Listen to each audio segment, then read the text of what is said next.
Okay, in this video we're going to look at some of the differences between the NIV and the King James Version. A lot of people seem to think that the NIV basically says the same thing as the King James without the archaic quote-unquote language. Nothing could be further from the truth. So let's look at a couple verses. The first one that we're going to look at and compare is Exodus 3:14. King James Version we read, "And God said unto Moses, I am that I am. And he said, Thus shalt thou say unto the children of Israel, I am hath sent me unto you." Okay, let's look at what the NIV says. God said to Moses, I am who I am. Now that's a direct attack against God. You see, anybody can say, I am who I am. I've said it myself, personally. Okay, it's not the same as saying, I am that I am. So there you have the NIV attacking God. Next, let's look at Joshua chapter 7, verses 17 through 18. Okay, the King James Version says, "And he brought the family of Judah, and he took the family of the Zarhites, and he brought the family of the Zarhites man by man, and Zabdi was taken, and he brought his household man by man, and Achan the son of Carmi, the son of Zabdi, the son of Zerah, of the tribe of Judah, was taken." Okay, Zarhites and Zabdi. Let's look at the NIV. It says, Zerahites. He took the Zerahites. He had the clan of the Zerahites, not Zarhites, but the Zerahites. And Zimri. I thought it said Zabdi or Zabdi in the King James Version. Okay, so the NIV says Zerahites instead of Zarhites and Zimri instead of Zabdi. Not the same thing. Okay, Joshua chapter 17 verse 1. I'm going to quickly go through a lot of these. There was also a lot for the tribe of Manasseh, for he was the firstborn of Joseph, to wit, for Machir, the firstborn of Manasseh, the father of Gilead, because he was a man of war. He was a man of war. Therefore he had Gilead and Bashan. Okay, so you have Machir was the father of Gilead. He was a man of war. Let's look at the NIV. Here you have Machir, M-A-K-I-R instead of M-A-C-H-I-R. Okay, and it doesn't say he was the father of Gilead. He says he was the ancestor of the Gileadites. Okay, and then it doesn't say that he was a man of war. It says that the Machirites were great soldiers. Okay, it doesn't say the same thing as the King James Version. So you have, in the King James, you have Machir, father of Gilead. He was a man of war. NIV, Machir, M-A-K-I-R, was the ancestor of the Gileadites, and the Machirites were great soldiers. It does not say the same thing as the King James Version. Okay, let's look at another verse. Joshua chapter 24, verse 15. Let's look at this comparison. "And if it seem evil unto you to serve the Lord, choose you this day whom ye will serve, whether the gods which your fathers served that were on the other side of the flood, or the gods of the Amorites in whose land ye dwell, but as for me and my house we will serve the Lord." Okay, the gods that were on the other side of the flood. Okay, that means before the flood, in the days of Noah, people were serving other gods. Look at the NIV. "But if serving the Lord seems undesirable to you, then choose for yourselves this day whom you will serve, whether the gods your forefathers served beyond the river." Beyond the river?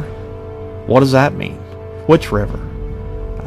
See, it just totally destroys the meaning of it. It destroys the fact that before the flood they were worshiping other gods. The NIV is not the same as the King James Version. Next, let's look at Judges chapter 1, verse 3. "And Judah said unto Simeon, his brother, Come up with me into my lot, that we may fight against the Canaanites, and I likewise will go with thee into thy lot. So Simeon went with him." Okay, two men speaking to each other, Judah and Simeon. Let's look at the NIV. "Then the men of Judah said to the Simeonites, their brothers, Come up with us into the territory allotted to us to fight against the Canaanites. We in turn will go with you into yours. So the Simeonites went with them." So you have plural versus singular. Okay, it doesn't say the same thing. Judges chapter 4, verse 11. "Now Heber the Kenite, which was of the children of Hobab, the father-in-law of Moses, had severed himself from the Kenites and pitched his tent unto the plain of Zanaim, which is by Kedesh." Okay, Hobab, the father-in-law of Moses. Let's look at what the NIV says. Now Heber the Kenite had left the other Kenites, the descendants of Hobab, Moses' brother-in-law. And you see the little C there. You look down at the footnote. I didn't include it here in the video, but you look at the footnote, and it says, or father-in-law. Okay, brother-in-law, father-in-law, two different things, not the same thing. 2 Samuel chapter 16, verse 3. Let's read it. And the king said, And where is thy master's son? And Ziba said unto the king, Behold, he abideth at Jerusalem. For he said, Today shall the house of Israel restore me the kingdom of my father. All right, let's look at the NIV. The king then asked, Where is your master's grandson?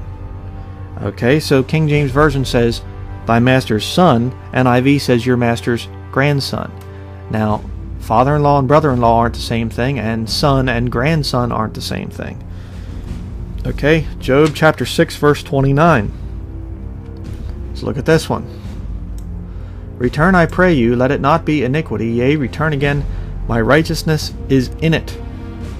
What's the NIV say? Relent, do not be unjust. Reconsider, for my integrity is at stake. Oh, okay. Yeah. Doesn't say the same thing. Let's look at the next verse. Job chapter 15, verse 34. Okay, we have, For the congregation of hypocrites shall be desolate, and fire shall consume the tabernacles of bribery. Okay, what's the NIV, the more modern, updated thing, say? For the company of the godless will be barren. That's not what the Bible said. The Bible said the congregation of hypocrites, not company of the godless. Okay? I think the NIV is trying to cover up its own sin there. Job chapter 20, verse 11. His bones are full of the sin of his youth, which shall lie down with him in the dust. The sin of his youth. Let's look at the NIV. The youthful vigor that fills his bones will lie with him in the dust. Youthful vigor versus the sin of his youth. Youthful vigor is definitely not a negative thing. Sin of his youth is. Job chapter 21, verse 16. Okay, we have King James Version here. Lo, their good is not in their hand. The counsel of the wicked is far from me. Their good is not in their hand, and the counsel is far from me. Okay, counsel of the wicked. But their prosperity, not good, prosperity is not in their own hands. So I stand aloof from the counsel of the wicked. Okay, stand aloof versus far from me. Well, that sure is a modern updating. Job chapter 30, verse 15, King James Version. Terrors are turned upon me, they pursue my soul as the wind, and my welfare passeth away as a cloud. Okay, pursue my soul there in the King James. What does the NIV say? Terrors overwhelm me, my dignity is driven away as by the wind, my safety vanishes like a cloud. So you have my dignity is driven away, not they pursue my soul. Job 37, verse 7. Okay, King James Version. He sealeth up the hand of every man, that all men may know his work. Now you see, it's a truly amazing fact that God has created all fingerprints to be different. Each fingerprint is unique. No two have ever been alike. So all men may know that God is real by the hand. But what's the NIV say? So that all men he has made may know his work, he stops every man from his labor. Totally destroys it, you see. I'm sure that Charlie Darwin would prefer the NIV and probably recommend it.